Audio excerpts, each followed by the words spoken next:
Sometimes the universe doesn't whisper, it slams the past in your face when you least expect it. And in that collision, you realize just how far you've come, or how much you're still carrying. Ex-husband flaunts his fiancée, unaware his ex-wife's new boyfriend is a billionaire. Natalie Carter never imagined she'd run into her ex-husband Brandon Walsh again, especially under such extraordinary circumstances. The last time they saw each other, they had signed their divorce papers and walked away in a haze of heartbreak and resentment.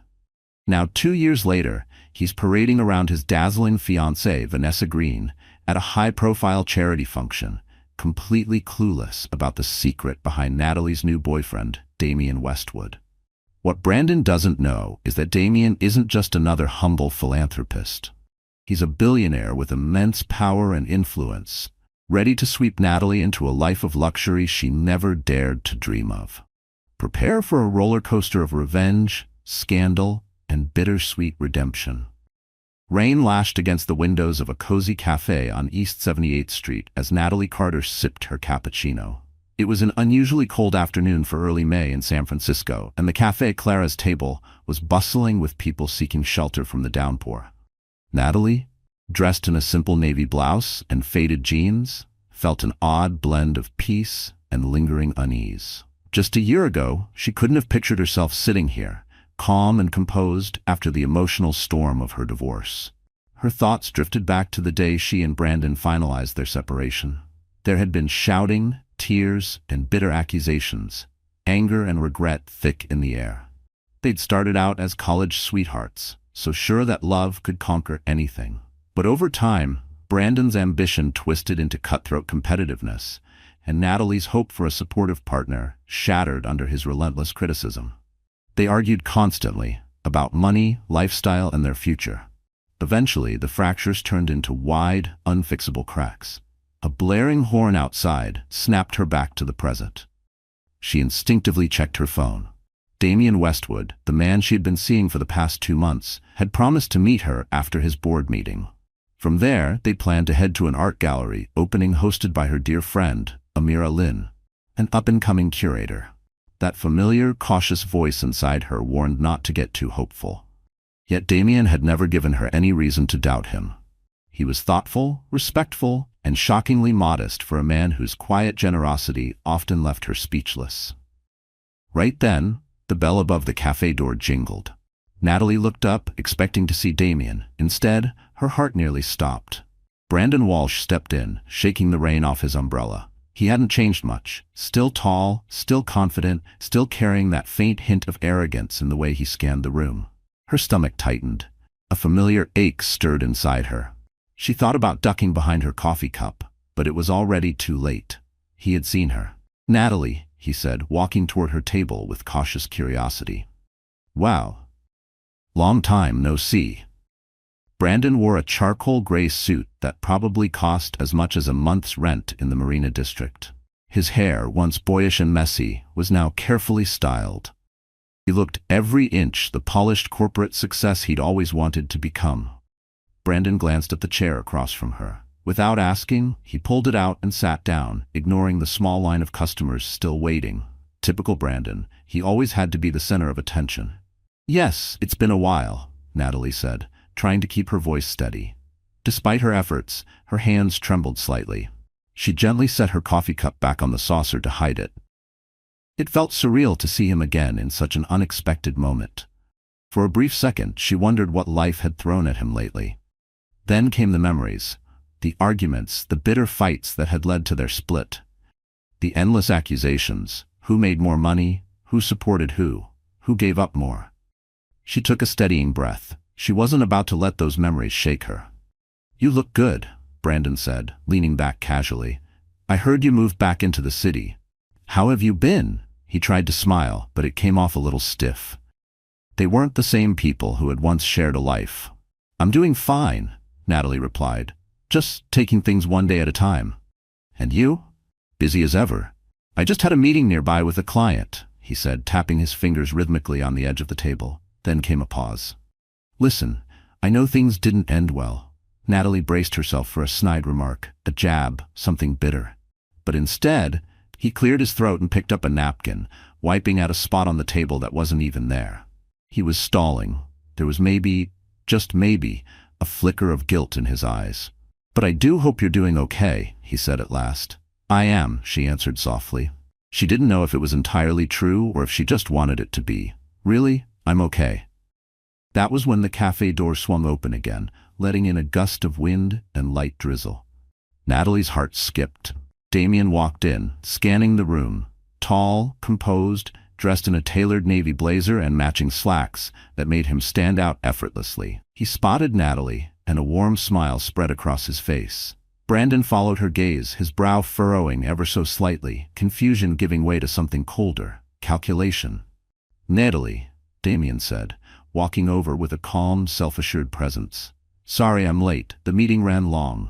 He placed a gentle hand on her shoulder and leaned down to press a soft kiss to her cheek. The warmth of that small gesture sent a ripple of comfort through her, just enough to steady the storm rising beneath her skin. Brandon arched an eyebrow. "So this is?" Natalie felt a brief wave of awkwardness rise in her chest, and under it, a flicker of dread. This moment, inevitable and yet far too soon. "Brandon, this is Damien Westwood, my boyfriend. Damien, this is Brandon Walsh, my ex-husband." The tension that hung over the table was nearly tangible. It clung to the air like static before a lightning strike.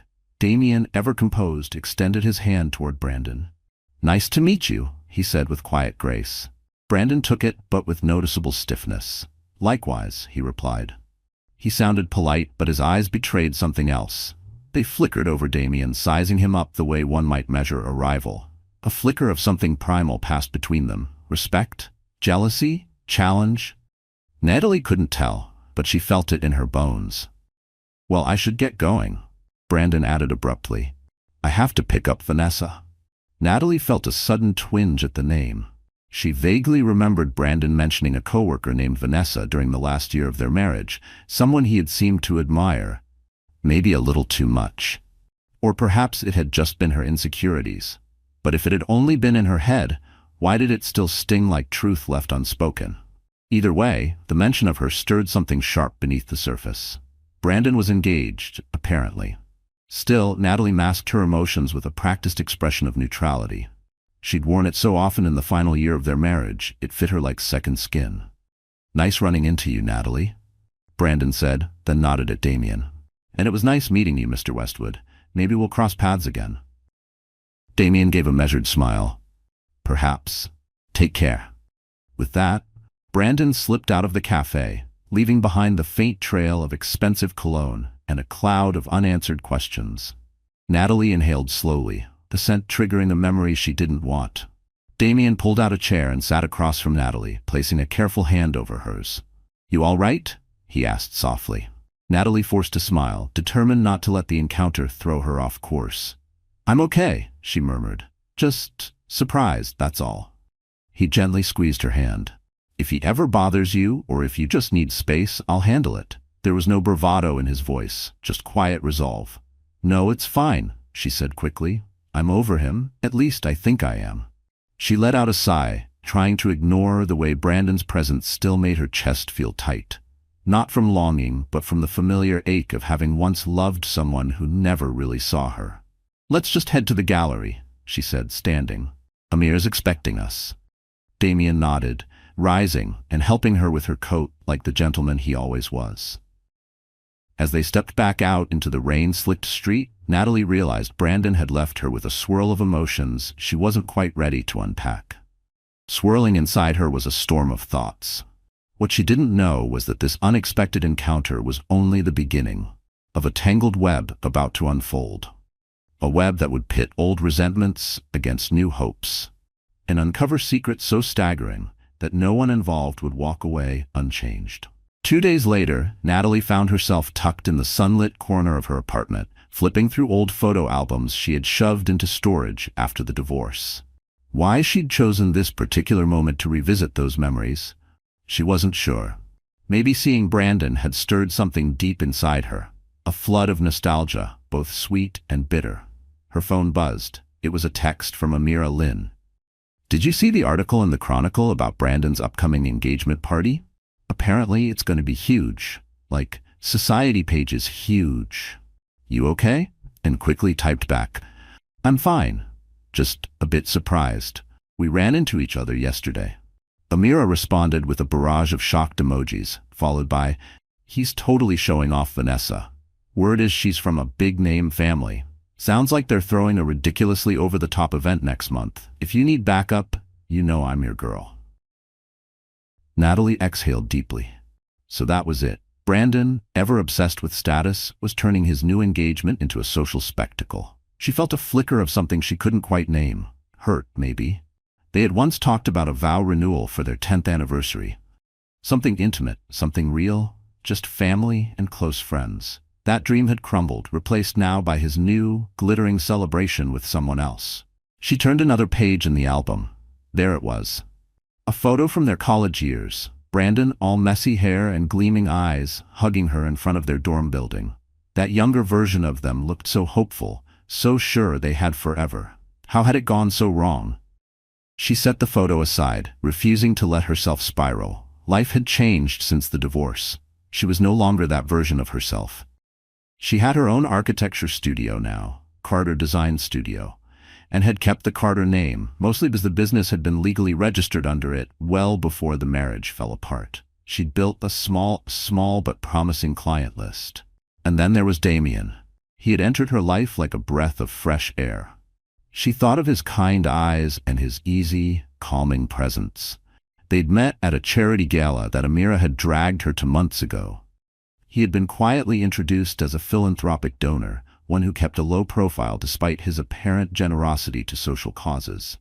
They had clicked instantly, bonding over their love for art, architecture, and travel. She'd only heard vague hints about the depth of his wealth, something about a large inheritance from his grandfather, a stake in a tech empire, but Damien rarely talked about money. Ownership in a tech conglomerate, though Damien rarely talked about his finances. When he first asked Natalie out, she had hesitated, unsure if she was ready for anything serious. But something about Damien made her feel safe. Trust came easily with him. They'd been quietly building their relationship ever since. Her phone pinged, pulling her from the fog of old memories. This time it was a message from Damien himself. "Dinner tonight? Or I can swing by your studio and we grab drinks after." Natalie smiled at the screen, a soft warmth washing over her. She typed back, "Dinner sounds perfect. I'm heading to the studio for a few hours, but I'll be free by 6. See you then." She gently closed the photo album and slid it back into its dusty box, tucking it deep in her closet. A symbolic act, perhaps, hoping she could store away the emotional baggage with it. Brandon and Vanessa's grand engagement party would no doubt become the buzz of social circles. But Natalie had her own life now, her own story to write. Still, something gnawed at her. A strange intuition that her path with Brandon wasn't finished yet. That the ex-husband she'd tried to leave in the past might soon come charging back into her life, bringing drama in his wake. Later that evening, the delicate chime above the door of a charming French bistro rang as Damien guided Natalie inside, his hand resting lightly at the small of her back. The restaurant, Maison Lune, was one of the most sought-after spots in Pacific Heights, known for its layered soufflés and impeccable wine list. Soft jazz floated in the background, mingling with the warm glow from antique chandeliers.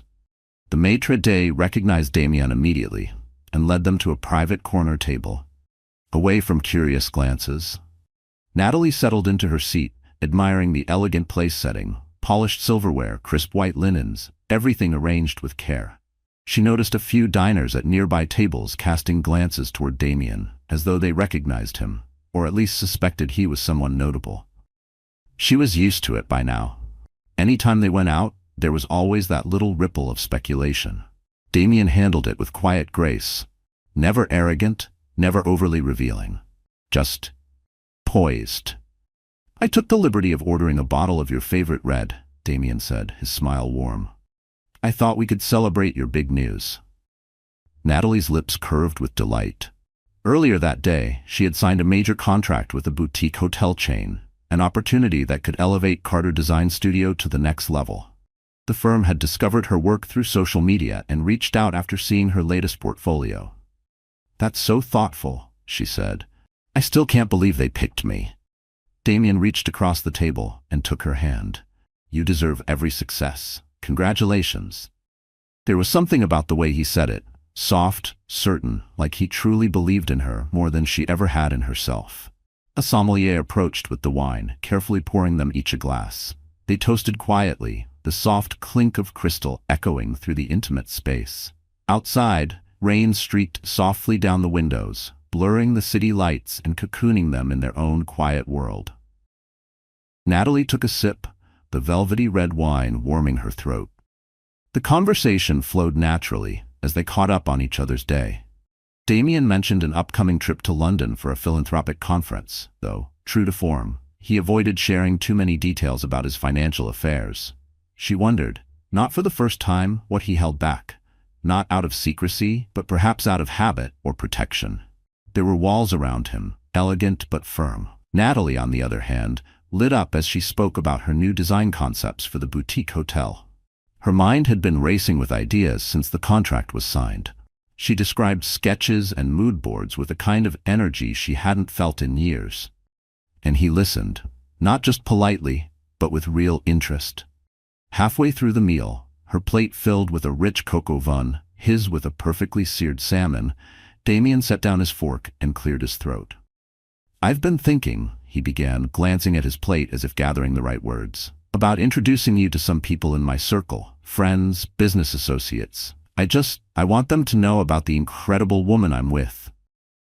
There was a flicker of vulnerability in his voice that she rarely saw, like this mattered more than he let on. Natalie paused, fork halfway to her mouth. You do? She asked, her heart skipping a beat. It wasn't just the invitation, it was the meaning beneath it. The line between his world and hers was about to blur. They had been dating for a couple of months, and things had been growing stronger. Still, meeting people from his inner circle felt like a big step, especially when those circles likely included powerful executives, dignitaries, and influencers. Would they look at her as an outsider? Would she look at herself that way too? Damien nodded, placing his napkin gently on the table.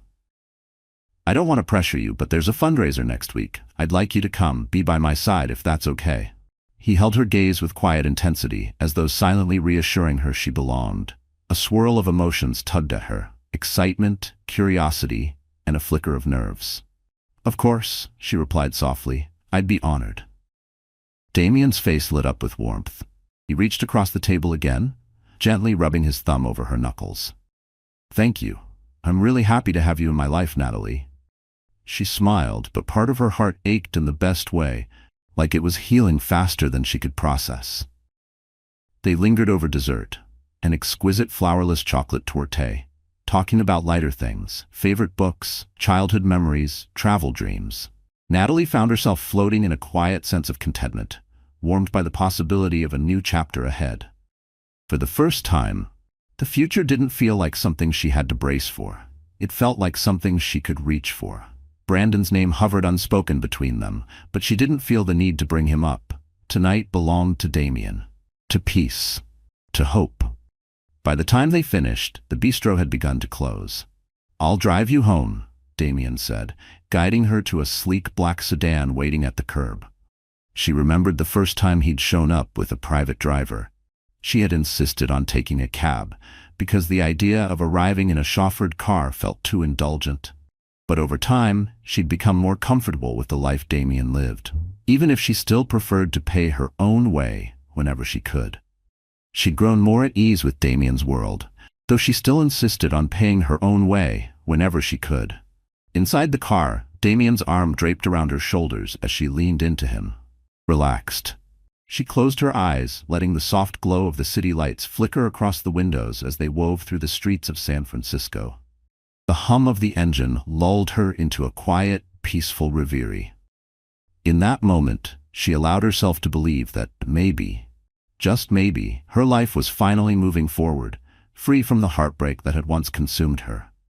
The next morning, sunlight streamed through the tall windows of Natalie's architecture studio. She sat at her drafting table, carefully finalizing the sketches for the boutique hotel project. Pencil strokes curved into elegant lines, forming arches and forms that reflected her vision of a modern yet inviting interior.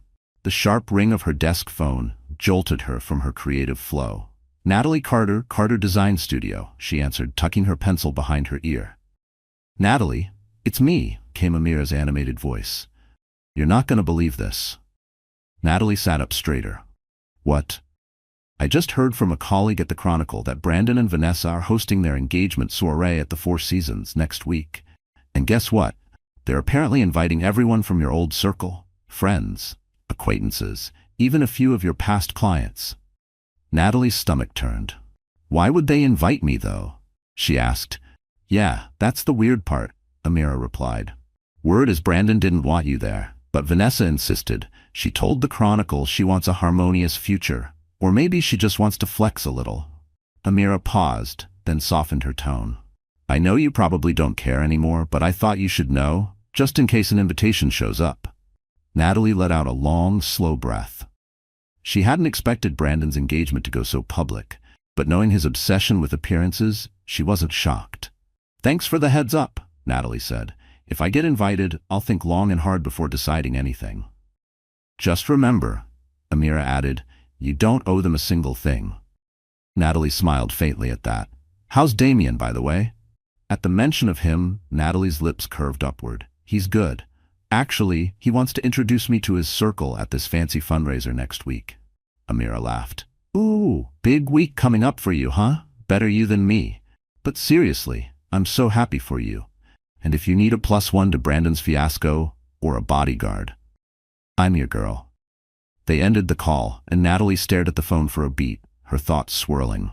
She was certain Brandon's event would be a sparkling showcase of high society and power brokers. A celebration of wealth, influence, and polished smiles. Vanessa Green, she now remembered, came from old Boston money. Rumor had it she was a sharp corporate attorney. Brandon probably saw her as the perfect combination: romantic interest and strategic advantage. Romantic and strategic match. That afternoon, a delivery courier arrived at Natalie's apartment with a large, cream-colored envelope embossed in gold. Her pulse quickened. A chill ran through her despite the warm cup of tea in her hand. Something about the weight of the envelope felt ominous. The return address read, "Mr. Brandon Walsh and Miss Vanessa Green." She sighed. So the rumors were true. They'd really invited her. Inside, the invitation was thick, glossy, and unmistakably extravagant, detailing the upcoming soiree at the Four Seasons. Natalie slipped it back into the envelope, unsure whether to toss it into the trash or bury it in a drawer. It seemed too loud to ignore, too insulting to acknowledge. Part of her suspected this was a calculated move by Vanessa, either to appear gracious or to flaunt their social elevation. Or maybe it was something more insidious. A subtle message: "You're welcome to watch what you lost." Later that evening, as she settled into her couch with a throw blanket draped over her lap, Natalie mulled over the invitation. She decided she'd bring it up with Damien, get his perspective. Maybe they'd just skip it entirely. But the envelope still sat on her coffee table like a dare. A glossy provocation in cursive print. She had no desire to watch Brandon parade his fiancée around a ballroom, to watch them toast champagne in the same room where she might still be seen as a ghost.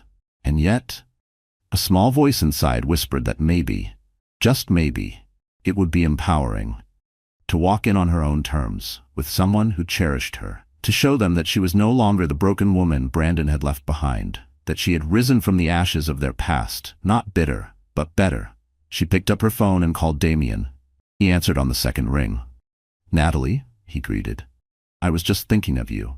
"Well," she said with a hint of dry amusement in her voice, "I've received something interesting." "Oh?" Natalie exhaled. "An invitation to Brandon's engagement soiree." Damien paused on the other end. "How are you feeling about that?" She curled into the corner of the couch, hugging the pillow tighter. "I'm conflicted. Part of me wants nothing to do with it, but another part of me? I don't know. Maybe I want closure. Maybe I just want to prove to myself that I'm okay." Her voice wavered slightly, caught between old wounds and new strength. She hesitated. "Also, it wasn't Brandon who sent it. Vanessa specifically invited me. It almost feels like a trap, but maybe I'm reading too much into it. Or maybe it was exactly that, bait disguised as courtesy." Damien's voice was calm, reassuring. "Whatever you decide, I'll be right there with you. If you want to go, I'll stand by your side. If you don't, we can do something else, something far from that circus." His words wrapped around her like armor, quiet but impenetrable. Natalie's body relaxed, the knot in her chest loosening. The storm inside her didn't pass, but it finally paused. "I'll think about it," she said softly. "For now, we still have your fundraiser next week. That's where my focus is." What Natalie didn't realize was that the upcoming days would bring a collision of worlds. Brandon, Vanessa, and Damien, each from different lives, about to converge in a way she could never predict. And when they finally did, the fallout would be unlike anything she had ever experienced. The following week arrived in a blur of nerves and anticipation. Natalie stood in front of the mirror in Damien's penthouse, a sleek and spacious home overlooking the Bay Bridge. The skyline twinkled in the distance, a glittering mosaic of light and possibility. She wore an elegant emerald green evening gown that hugged her figure just right. Amira had come over earlier to help style her hair into a soft, loose chignon. Now, as Natalie looked at her reflection, she saw something she hadn't seen in a long time. Quiet confidence. She wasn't entirely sure she felt it yet, but at least she looked the part. Damien, adjusting his cufflinks, stepped up beside her. "You look breathtaking," he murmured, pressing a gentle kiss to her temple. "Are you ready?" "As ready as I'll ever be," Natalie replied with a small smile. "I still don't know who all is going to be there." Damien paused for a moment. "It's going to be a mix: philanthropists, investors, and a few celebrities who support the foundation. These events can be a lot. If at any point you want to leave, just say the word."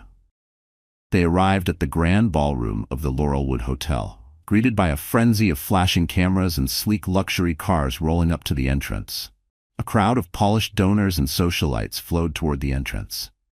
Natalie stayed close to Damien, feeling a rush of relief as they finally stepped inside the elegantly adorned venue. Crystal chandeliers sparkled overhead, and servers moved gracefully with trays of champagne flutes.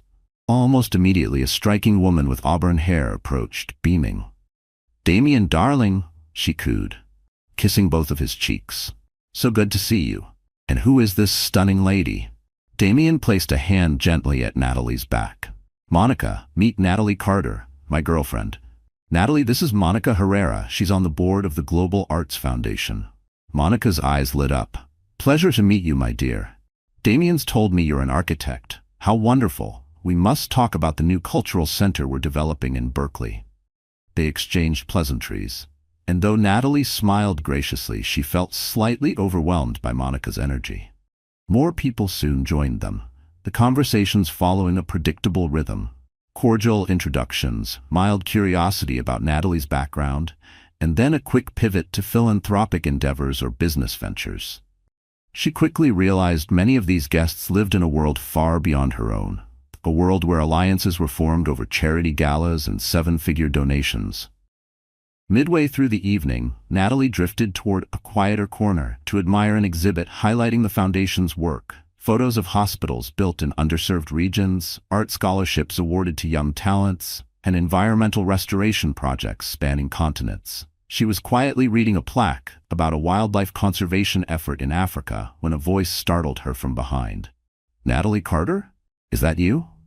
The voice was male and vaguely familiar. She turned around and froze. It was David Russell, an old acquaintance of Brandon's and someone he used to meet with about real estate ventures. David's eyes widened in recognition. "Almost didn't believe it. How are you?" Natalie forced a polite smile. "I'm well, David. Didn't expect to see you here." Her voice was calm, but a familiar tightness crept into her chest, the kind that came from standing too close to old ghosts. "I'm a sponsor," he replied, swirling the wine in his glass. "Always good for business to donate to worthy causes, right?" He gave a grin that didn't quite reach his eyes, the kind of grin that said, "I'm here to be seen, not to feel." "Actually, I've got a table next to, Brandon Walsh. At the engagement party, you planning to attend?" Natalie felt her posture stiffen. Like a reflex, her spine straightened, her breath caught. The mention of Brandon's name still came with static. "Still deciding?" she said carefully. David chuckled low. "You should go. Brandon's been bragging non-stop about his new fiancée. Something about her father's connections in DC. He's definitely on a roll." Might be worth seeing what you're missing. A flicker of annoyance rippled through her, and beneath it, something sharper. Disgust, maybe, at how easily Brandon turned relationships into business strategies. Trust me, I'm not missing anything, she replied coolly. Besides, I'm here with someone else. She glanced around, hoping Damien would appear and give her an out. She didn't want to look like she needed rescuing, but just this once, she wouldn't mind the interruption. David caught the hint. All right, I'll let you go. Take care, Natalie. He winked, subtle and smug, and drifted away like a shadow that overstayed its welcome. He wandered off, wine glass in hand, leaving a bitter taste behind, reminders of a life she no longer wanted. She exhaled and leaned against the exhibit display, trying to collect herself. A painting of a fractured cityscape loomed behind her, too metaphorical for comfort. Suddenly, a warm hand touched her shoulder. She turned. Damien was there, concern in his eyes. Relief washed through her like sunlight breaking through fog. Everything okay? Natalie nodded, forcing a small smile. Yeah, just someone from my old life. Want to get some air? Please. He guided her to a terrace overlooking the glittering skyline. The cool night breeze brushed her cheeks. She closed her eyes for a moment, steadying herself, comforted by his presence behind her.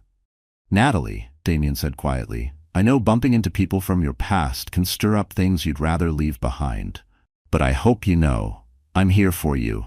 She turned to face him, tears threatening to rise. It wasn't just David. It was the whole tangled history threatening to rise to the surface. Thank you, she whispered. I'm okay. It's hard sometimes. Brandon's engagement party is just days away, and I guess I'm still dealing with how he used to undermine me. I don't want to be that woman who can't let go. She hated how her voice cracked on the last word, but it felt honest. Damien reached out, gently brushing a strand of hair from her face. You're not that woman, he said softly, but if you feel like you need to go to that party for closure, I'll go with you. A small spark of gratitude flared in her chest, and with it, the realization that this wasn't just about the past, it was about reclaiming her place in her own future. I appreciate that, she murmured, stepping closer and resting her head against his shoulder.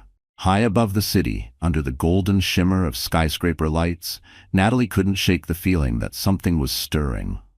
That Brandon's grand event wouldn't just be an engagement celebration. Secrets were rising to the surface, ones that could change everything, believed about her past and her future. The Four Seasons Hotel shimmered with opulence as Natalie arrived, hand in hand with Damien. After much thought, she had decided to attend Brandon's engagement soiree. It felt like the necessary final step to close the door on that chapter of her life. Damien, in a sleek black tuxedo, stood tall and steady beside her, a calm, quiet strength.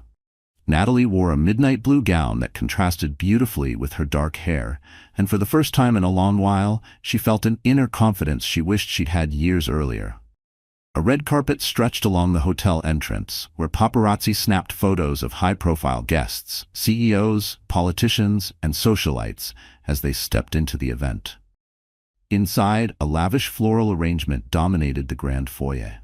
Classical music floated in from a string quartet in the ballroom, while waiters glided between guests, offering trays of champagne and hors d'oeuvres. Within minutes, Brandon appeared. He looked sharp in a custom-tailored suit, his expression flickering with surprise as his eyes landed on Natalie and Damien. At his side stood Vanessa Green, radiant in a silver gown that shimmered under the chandelier light. Her auburn hair was swept into a graceful updo. Vanessa's gaze settled on Natalie with polite interest. Natalie? Vanessa greeted warmly, extending a hand. I'm so glad you could make it. Brandon mentioned he'd run into you recently. Natalie shook her hand, noting the massive diamond on Vanessa's finger. Thank you for the invitation, she said with a carefully polite smile. Brandon cleared his throat. Damien, he said with a nod.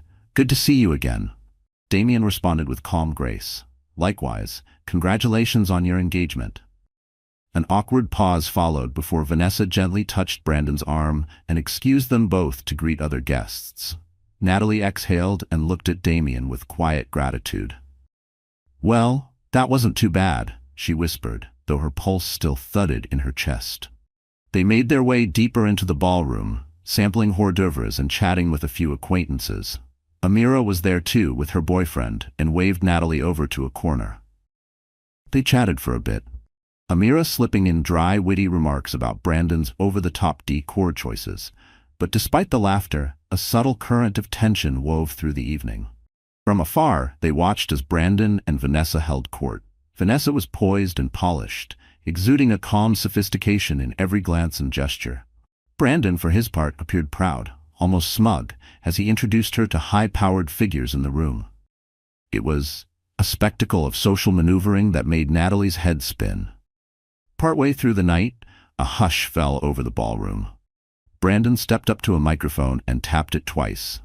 "Good evening, everyone," he said, his voice echoing through the hall. "Vanessa and I want to thank you all for being here tonight to celebrate our engagement. We're thrilled to share our happiness with so many of you." His smile was polished, his tone just humble enough to sound rehearsed. Polite applause rippled across the crowd. Vanessa took the mic with a poised smile. "I couldn't be more grateful to have Brandon by my side. We're looking forward to many milestones together, and we're touched to have friends and family here supporting us tonight. Thank you." Her delivery was flawless, but Natalie couldn't help noticing the way Vanessa's fingers tightened briefly around the microphone, her smile just a second too long. Another polite wave of applause. Brandon handed the mic off to the band, which immediately began playing a lively tune. The conversations resumed. Waiters appeared with fresh flutes of champagne. Damien turned toward Natalie with a quiet smile. "You've handled yourself like a queen," he whispered. His voice wrapped around her like a protective veil in the middle of the storm. She let out a long breath she hadn't realized she'd been holding. "I think that's enough closure for me," she said softly. "Maybe we can slip out soon." The weight of the room, the eyes, the carefully curated masks, it was all starting to feel suffocating. But before they could move, a voice sneered behind them. "Slipping out so soon? You haven't even properly congratulated the happy couple." Natalie turned. It was Brandon's mother, Patricia Walsh, a woman known for her love of pearls and thinly veiled judgment. She had once adored Natalie. That changed after the divorce, when Patricia had apparently decided that everything was Natalie's fault. The smile on Patricia's lips was practiced, but her eyes held sharp edges. "Hello, Patricia," Natalie said, keeping her voice level. She straightened her shoulders, refusing to flinch. Patricia's eyes flicked to Damien, surveying him with open skepticism. The way she studied him felt less like curiosity and more like an appraisal. "And who is this gentleman?" she asked. Before Natalie could answer, Damien smiled politely. "My name is Damien Westwood, ma'am. I'm here with Natalie." Patricia's gaze narrowed as though mentally calculating his worth. Her fingers twitched slightly around her clutch, betraying a flicker of recognition. "You look familiar. Have we met before?" Damien remained composed. "I'm not sure," he said evenly. "Perhaps at a charity gala." There was a barely perceptible shift in his posture, subtle but alert. "That must be it," Patricia said with a sniff. But her expression didn't soften. If anything, it grew more curious. She turned back to Natalie. "I suppose it's good you've moved on, though some of us still wonder if you ever truly appreciated what Brandon brought to your life." Damien's jaw tightened subtly, but he said nothing, letting Natalie handle it. A quiet storm churned in his eyes, though his hands remained calmly at his sides, and she did. "With all due respect," she said calmly, "that's no longer your concern. I wish Brandon and Vanessa well." Her voice was even, but beneath it lay a blade of steel. Patricia's lips thinned. "Well, do enjoy the party." She pivoted and walked away, trailing tension like expensive perfume. And for a moment, Natalie could almost hear the echo of the woman she used to be, desperate for Patricia's approval. That woman was gone. Damien placed a gentle hand on Natalie's back. "You all right?" "I'm fine," she said quietly. "Let's get some air." They strolled out to a small terrace overlooking the glittering city below. The lights, music, and soft hum of conversation from inside faded into the background. Natalie finally exhaled, releasing a breath that had felt stuck in her chest all night. The tension between her shoulder blades loosened until the next storm found her. "That woman always made me feel inadequate," she murmured. The admission sat heavy on her tongue, a truth she hadn't voiced aloud in years. Damien rubbed her shoulder gently. "You're far from inadequate. I'm proud of you." for standing your ground." His words were simple, but the sincerity in them made her throat tighten. A gust of wind tousled her hair. Natalie turned toward him, about to thank him again, when a swirl of voices and rising chatter from inside the ballroom caught their attention. They exchanged a glance and quickly stepped back in. The shift in energy was immediate. Something had shifted, cracked open. At the front of the room, Brandon stood once more at the microphone, Vanessa beside him. But this time neither of them looked celebratory. They looked flustered. Their practiced poise had fractured under pressure, and the room sensed it. "Please, everyone, remain calm," Brandon's voice echoed through the speakers, tight and controlled. The room buzzed with confusion. Guests shifted uncomfortably. The hum of unease grew louder with every second. Natalie spotted a large security guard making his way through the crowd, heading straight toward them. Her pulse spiked, a reflexive dread curling in her stomach like smoke. A sudden knot twisted in her stomach. "Excuse me, Mr. Westwood," the guard said, his eyes darting between Damien and Brandon at the mic. "Could you come with me, please?" Natalie's heart sank. She gripped Damien's arm. "What's going on?" The guard looked uneasy. "We received a tip that someone might be here under false pretenses." He didn't sound convinced, but protocol had overridden courtesy.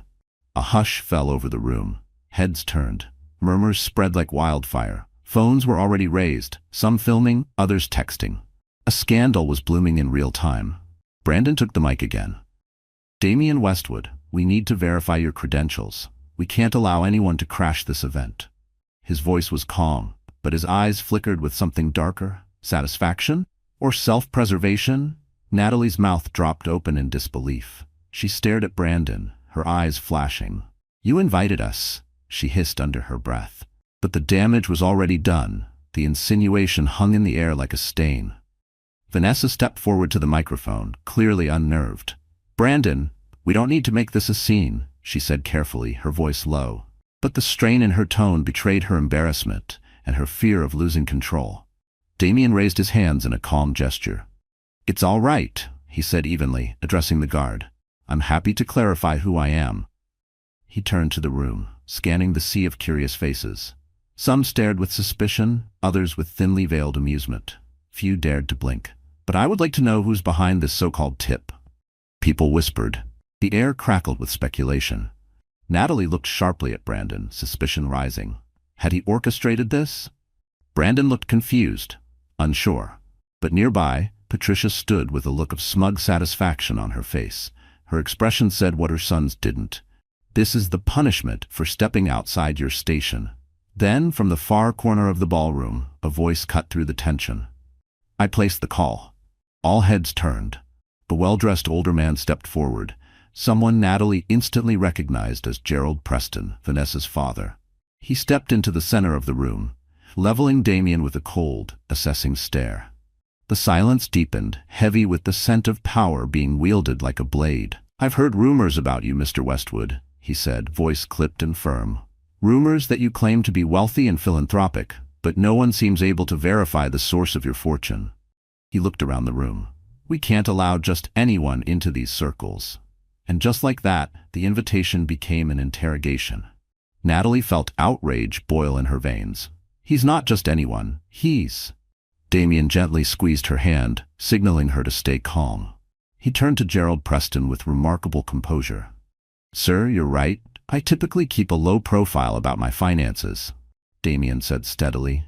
"But I can assure you I'm more than qualified to be here tonight. If you'd prefer, we can step aside and verify whatever credentials you need." A tense silence followed. Brandon cleared his throat, unsure of what to do. Vanessa looked horrified, clearly embarrassed by her father's public outburst. The security guard hovered, awaiting instructions.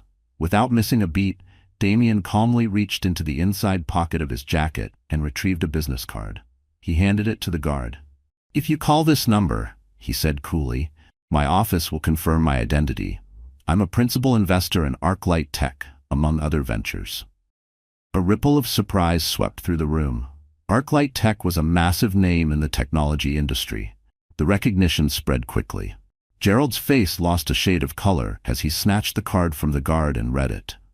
Brandon's expression flickered, caught somewhere between confusion and envy. Vanessa's father exhaled sharply, clearly realizing he'd made a major mistake by publicly questioning Damien. The guard spoke quietly into his earpiece. A moment later, he nodded. "It's confirmed, sir. My apologies, Mr. Westwood." He stepped back, leaving Damien free to stand unhindered. An uncomfortable silence settled over the ballroom. Damien turned to Brandon and Vanessa, his voice even but firm. "Congratulations again on your engagement," he said, "but I think we'll be leaving now." With that, he took Natalie's arm and led her toward the exit.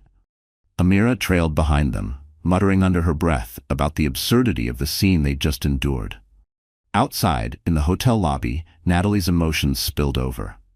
"I can't believe they tried to throw you out like you were some kind of fraud," she said, blinking back tears of fury. Damien's expression softened. "I've dealt with worse. Let's just go home." As they stepped into the night, one truth burned bright in Natalie's mind. Brandon and Vanessa hadn't just tried to humiliate her. They had tried to publicly discredit Damien. The gloves were off now, and the next encounter wouldn't just be awkward. It would be explosive. The morning after the disastrous engagement soiree, social media exploded with speculation. Word had spread like wildfire about the confrontation at the Four Seasons. Society blogs and gossip tabloids ran with headlines like, "Billionaire called out at elite party, identity challenged in public showdown." "Investor mistaken for party crasher, fiancé's father sparks showdown at lavish engagement." That was just one of the many headlines circulating as Natalie woke to a flood of texts from Amira, gleefully detailing the online aftermath of the night's fiasco. Screenshots, video clips, social media threads with hashtags like Partygate and Westwood Mystery.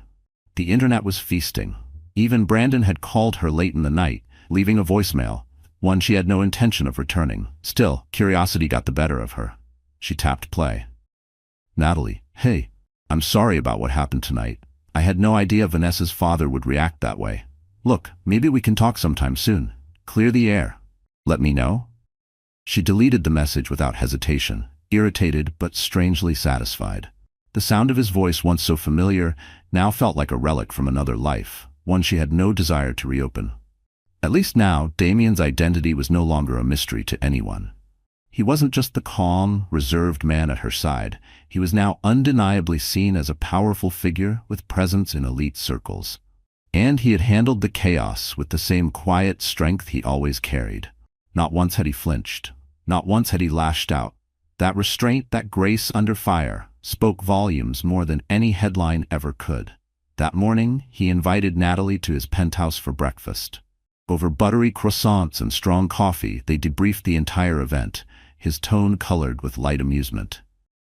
"I guess the Prestons think I'm some con artist who sweet-talked my way into high society," he said, shaking his head with a dry chuckle. "It's not the first time someone's doubted my intentions."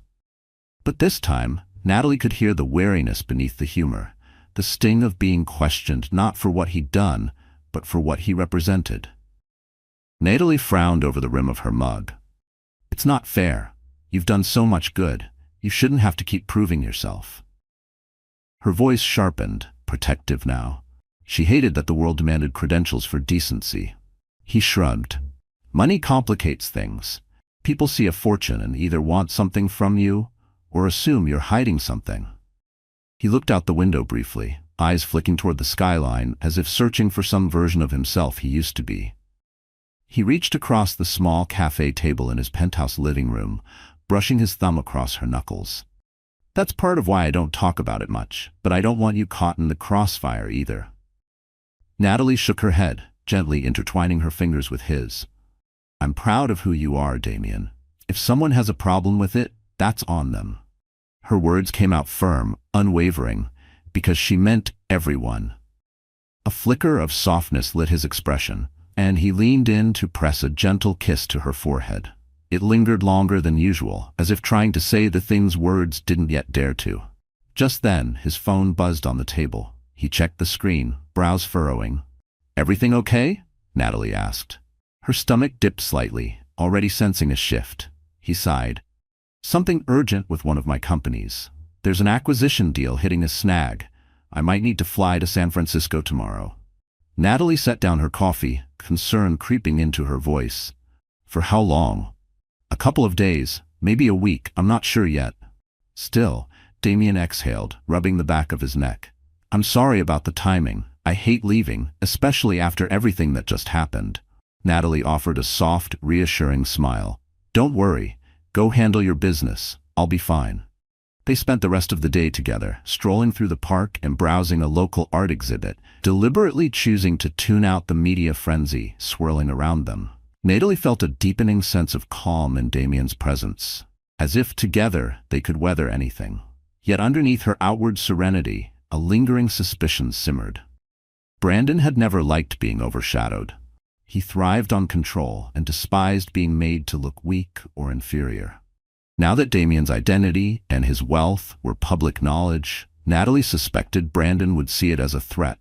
And when Brandon felt threatened, trouble tended to follow. Her intuition proved accurate. Late that afternoon, just as she was about to return to her apartment, her phone buzzed. An unknown number flashed on the screen. She hesitated, then answered. Natalie, it's Vanessa. The voice trembled, composed but barely. Can we meet? I need to talk to you about Brandon. Natalie's pulse quickened. Vanessa? Why would she call? Part of her braced for some kind of ambush or confrontation, maybe even an accusation that she'd upstaged the engagement soiree. But the shakiness in Vanessa's voice wasn't aggressive, it was fragile. Curiosity got the better of her. They agreed to meet at a quiet tea shop the next day. When the call ended, Natalie sat frozen for a moment, her stomach twisting. Vanessa hadn't sounded smug or performative. She'd sounded almost desperate. Maybe the picture-perfect facade of Brandon and Vanessa's engagement was already beginning to crack. And if so, what secrets might come spilling out? The next day, gray skies hung low as Natalie stepped into Marlowe's tea house in Midtown, a cozy spot known for its loose-leaf blends and calming ambiance. She slipped into a corner booth, scanning the softly lit space. Vanessa arrived shortly after, wearing a black trench coat over a cream blouse. Her posture was stiff, and when she removed her coat, her hands trembled ever so slightly. Thank you for meeting me, Vanessa said quietly, settling across from her. Natalie studied her face. There were faint shadows under her eyes. She didn't look anything like the glowing fiancée from the engagement party. No problem, Natalie replied gently. What's going on? A server came by, and Vanessa ordered chamomile tea. Natalie asked for Earl Grey. They sat in awkward silence until the server left. Vanessa cleared her throat. I know this might sound strange, but I don't have many people I can talk to about Brandon. She hesitated, eyes dropping to the table. He never speaks much about you, but I did some digging. I know how your marriage ended, abruptly, painfully. Natalie's stomach tightened. What do you want to know? Vanessa laced her fingers together tightly. Her knuckles turned white as if bracing herself against her own thoughts. Is he always this controlling? She hesitated, then continued, voice quiet but edged with frustration. I've seen glimpses before, but last night, how he handled the fiasco with your boyfriend, he was furious. Not because his father embarrassed Damien, but because he felt overshadowed. We had a huge fight afterward. Her lip trembled just for a second, before she steeled herself again.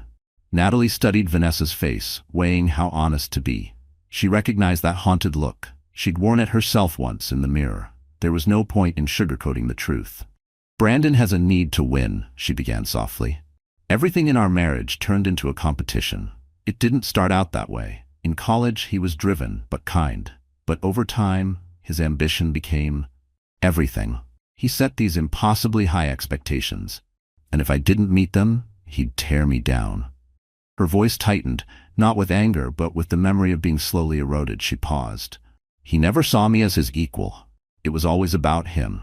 Vanessa's eyes shimmered with unshed tears. She blinked fast, like she refused to let them fall. Not here, not yet. I'm starting to see that too. After last night, he stormed around the penthouse, shouting about how he'd be damned if he let some nobody show him up. I pointed out that Damien is clearly not a nobody, and Brandon lost it. She looked down at her hands, voice trembling. I have money, connections, but Brandon wants more than that. He wants me to help him climb. Her words cracked under the weight of realization, as if she were hearing herself for the first time. Natalie felt a pang of empathy, despite all the pain Brandon had once caused her. She remembered how charismatic he could be, how persuasive, how easy it was to get caught up in his oversized dreams. He made you feel like you were building something big together, until you realized the foundation was made of you. So why reach out to me? Natalie asked gently. Vanessa hesitated, then glanced around the tea shop, her eyes darting as though checking for eavesdroppers. Even here, in a quiet booth surrounded by warm lighting and clinking cups, she looked hunted. Because I'm not sure I can go through with this engagement, and I need to know if Brandon's ever done anything questionable, financially or otherwise. She swallowed. My father's pressuring me to go through with the wedding, but I'm scared. Her voice barely made it past her lips, but fear has a sound, and Natalie heard it loud and clear. Natalie's thoughts drifted back to the fights over money during her marriage. She remembered Brandon once trying to convince her to dip into her personal savings to fund one of his risky ventures. When she refused, he called her short-sighted and unsupportive, and that had just been the start. Every disagreement after that had a price. But illegal? Not to my knowledge, she said carefully. I can't say he ever broke the law, but he definitely manipulates situations to serve himself, usually at someone else's expense. She saw the flicker of relief and dread in Vanessa's eyes. Confirmation never felt clean. Vanessa exhaled as if something inside her had deflated. I see, she murmured. Their teas arrived and she stirred hers in silence. Vanessa stirred her tea distractedly. He's pressuring me to sign a prenup, one that heavily favors him. Something about future earnings tied to my father's investments. Natalie's eyebrows shot up. That's a huge red flag. I know, Vanessa whispered, tears threatening to spill over. He wants me to sign it before we even set a wedding date. My father thinks it's just smart business, but I'm not comfortable. And after last night, the way he went on about Damien, I realized I don't even know the man I'm engaged to. A wave of sympathy rolled through Natalie. As much anger as she held toward Brandon, she couldn't deny that Vanessa was trapped in a toxic situation. You have every right to be cautious, Natalie said gently. Listen, if you ever need someone to talk to or a place to clear your head, you can reach out to me. I'm not your enemy. Brandon is my past. Vanessa bowed her head. Thank you, I appreciate that. They sipped their tea in thoughtful silence. After a few moments, Vanessa spoke again. I'm going to talk to him. I'm planning to confront Brandon about postponing the wedding, at least until I feel more secure about everything. I just don't know how he'll take it. Natalie's mind flashed to memories of Brandon's volatility, how quickly his charm could turn to rage when he felt challenged.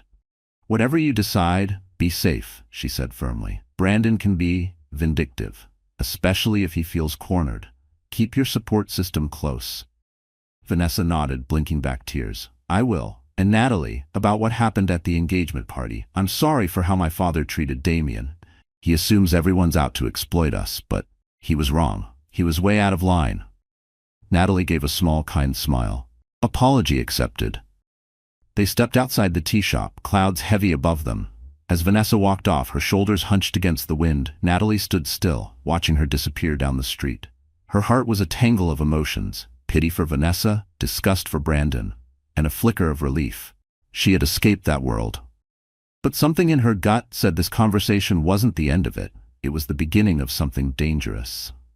Brandon, when cornered, could be ruthless, and if Vanessa truly chose to push back, she might expose a side of him Natalie knew all too well, the side that never forgave or forgot. The next morning, Natalie awoke to a flurry of frantic texts from Amira. Still half asleep, she reached for the remote and turned on the TV. A breaking news banner flashed across the screen. Brandon Walsh under investigation for fraud. Just days after his self-important engagement soiree, Brandon was now the subject of a high-profile inquiry into alleged financial crimes. Reporters claimed he had falsified records in a corporate merger, allegedly exploiting his fiancée's family connections for personal gain. Natalie stared at the news report, a storm of emotions swirling inside her, shock, vindication, and a strange, residual sadness for a man she had once loved. The headlines were brutal. Brandon's face plastered across every outlet. His downfall wasn't just public, it was cinematic. Her phone rang again. It was Amira, breathless with updates. It's everywhere, she said. He's toxic now. Investors are pulling out left and right. Vanessa's dad, Gerald Preston, pulled all of his support. And get this, word is Vanessa herself handed over evidence to the investigators. She flipped. Her tone was half in shock, half in awe. As Natalie tried to process it all, another call buzzed in, an unknown number. She answered, already bracing. Her pulse spiked. A familiar dread crept in like cold air under a door. "Natalie?" came the unmistakable voice of Brandon, raw, shaky, desperate. "I'm out of options. They froze my accounts. Vanessa's gone. You have to help me." His voice cracked halfway through, and for a brief moment he didn't sound like the man who once stood so confidently on pedestals. He sounded like someone watching his kingdom burn. His words tumbled out like a landslide, panic laced with disbelief. She could almost hear him pacing, unraveling. The sound of papers rustling, footsteps, a hollow echo in the background, chaos unfolding in real time. "Brandon," she said carefully, "I'm not your wife anymore, and your problems aren't mine. If you forged documents, misled investors, that's on you." He let out a jagged, bitter laugh. "Everyone thinks they know better. All these high society people, they only care about winning. I played by their rules, and now I'm the villain. Even you're abandoning me." There it was again, that voice of entitlement, cloaked in victimhood. His tone turned sharp, accusatory. "You think Damien and his billions will always be there to clean up your messes?" The venom in his words startled her, not because it hurt, but because it no longer had power. Natalie stiffened, but kept her voice steady. "My life is no longer entangled with yours, Brandon. Don't ever call me again." Her hand trembled slightly as she hung up, but not from fear. From release. The line went dead. Natalie sat there, shaken, yet oddly free. It was the silence afterward that struck her most, not empty, but peaceful. In that moment she realized something. Brandon's collapse wasn't her responsibility. His downfall brought her the one thing she hadn't even realized she was waiting for. Closure. He was no longer a ghost from her past, just a cautionary tale, an example of unchecked ambition. And she was done carrying the weight of his failures. 2 days later, Damien returned from his business trip in San Francisco.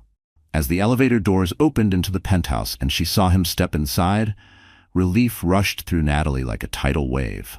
Her handbag slipped from her hand as she crossed the room and threw her arms around him. He held her close, gently stroking her hair. "I missed you," he murmured. She led him to the sofa, still holding his hand.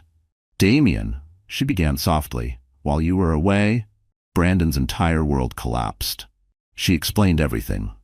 "He's under investigation. Vanessa called off the engagement, and he's been calling me, begging me for help." Damien's brow furrowed with concern. "He called you directly?" She nodded. "He wants money for a better lawyer." I said no. It felt cruel, but I can't let him drag me back into his chaos. Damien exhaled, relief clear in his expression. "I'm proud of you for setting boundaries." He reached for her hand. "If you ever feel threatened, I'll do whatever it takes to protect you." They spent the next few hours catching up, talking through the whirlwind of legal drama and relentless media coverage. Even the tabloids had taken an interest, drawing contrast between Damien's quiet influence and Brandon's public unraveling. Natalie hated the gossip, but Damien reassured her that rumors would pass. They always do. That evening, they attended a charity art auction supporting local artists. As they entered the sleek modern gallery, cameras flashed. Photographers snapped shots of Damien, now fully recognized as one of the city's most generous philanthropists. Natalie tensed momentarily under the attention, but Damien leaned in with a smile. "Relax. We're here for a good cause." Encouraged by his warmth, she moved through the gallery, admiring various pieces until she stopped in front of one, a bold, vibrant painting full of life and color. Damien noticed. He quietly outbid every other attendee and later gifted Natalie the piece with a subtle, satisfied grin. Afterward, they hosted a small gathering at Damien's penthouse, celebrating both Natalie's new design contract with the boutique hotel chain and the striking new addition to her portfolio. Amira arrived early, throwing her arms around Natalie and launching into the latest updates on Brandon's downfall, from canceled contracts to furious investors backing out. And while a small part of Natalie still felt a sting of pity, another part knew without a doubt that she had made the right decision in walking away from him. Later that night, after the guests had left, Natalie and Damien sat quietly in the softly lit living room. City lights shimmered through the floor-to-ceiling windows, casting reflections on the newly mounted painting across the room. With a glass of wine in hand, Natalie stared out at the skyline, feeling a calm she hadn't known in years. Gone were the days of doubting her worth, of shrinking under Brandon's backhanded compliments and relentless criticism. She turned to Damien, who was watching her with that familiar, quiet tenderness. "I never thought I'd end up here," she said softly, voice catching in her throat. "A year ago I was still picking up the pieces from the divorce. Now, everything feels possible." Damien reached for her hand and pressed a gentle kiss to her knuckles. "You deserve a partner who sees your brilliance," he said, "not someone who tears you down just to feel bigger." A small, wry smile tugged at his lips. "As for everything else, my money, my connections, I want you to know something." He met her gaze, steady and sincere. "I admire your independence. I'm here to support you, but you've already proven you can stand on your own." His words filled her with a warmth that melted away every last piece of doubt. Together, they stepped up to the wide window. The city stretched endlessly before them, an intricate tapestry of light, motion, and life. Night had fallen over New York, but inside the penthouse, a different kind of peace had settled, a stillness that felt earned, not gifted. Natalie leaned her head on Damien's shoulder, reflecting on the woman she used to be, the woman who had once been diminished by Brandon's expectations, made to feel like she wasn't enough. She remembered the way silence had once meant fear, the way "not now" had once meant "not you." But that woman was gone. In her place stood someone reborn.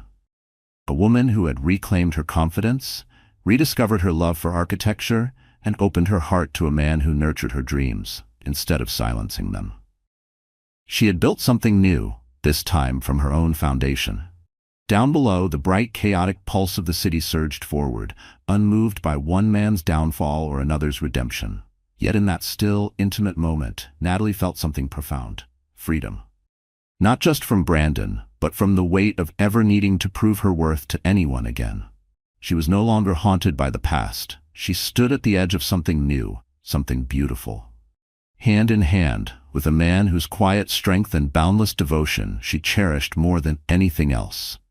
There was no need for grand declarations. His presence said it all.